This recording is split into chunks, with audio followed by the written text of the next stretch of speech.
ঝিনাইদহের শৈলকুপায় ভয়াবহ রূপ নিয়েছে গড়াই নদের ভাঙন। নদীগর্ভে বিলীন হয়ে গেছে ঘরবাড়ি ও ফসলি জমি।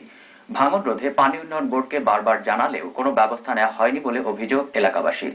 তবে দ্রুত কাজ শুরুর আশ্বাস দিয়েছে পানি উন্নয়ন বোর্ড। ঝিনাইদহ প্রতিনিধি আব্দুর রহমান মিল্টনের রিপোর্ট।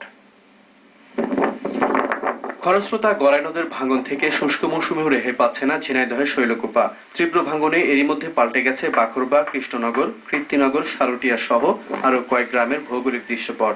ঘরবাড়ি বসতভিটা হারিয়ে মানবেতর দিন কাটাচ্ছেন এসব এলাকার কয়েকশো পরিবার। নদীগর্ভে বিলীন হয়ে গেছে বিস্তীর্ণ ফসলি জমি। এসব এলাকার ভাঙন রোধে পানি উন্নয়ন বোর্ডকে বারবার জানানো হলেও কার্যকর কোনো ব্যবস্থা নেওয়া হয়নি বলে অভিযোগ এলাকাবাসীর।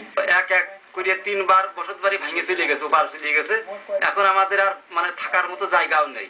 জমাজাতি সব চলে গেছে, বাড়ি ঘর সব চলে গেছে, জায়গায় নেই। এখানে একটা পার্ক স্পার্ক করলে, যে স্পার্ক এবং টি জাতীয় যেটা কুমারখালী এবং খুকসাতে করা হয়েছে, এরকম করলে পারে এই এলাকাটা অন্তত বাঁচবে।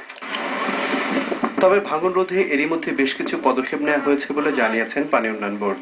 আমরা প্রতি বছর না পারলে কয়েক বছর পর পর আমরা এখানে স্থায়ী প্রতিরক্ষামূলক কাজ করার জন্য জলবায়ু পরিবর্তন ট্রাস্টে প্রকল্প দাখিল করা আছে। অনুমোদন পেলে কাজ শুরু হবে। গড়াই নদের ভাঙন রোধে দ্রুত কার্যকর ব্যবস্থা নেওয়ার দাবি এলাকাবাসীর। নিউজ ডেস্ক, দেশ টিভি।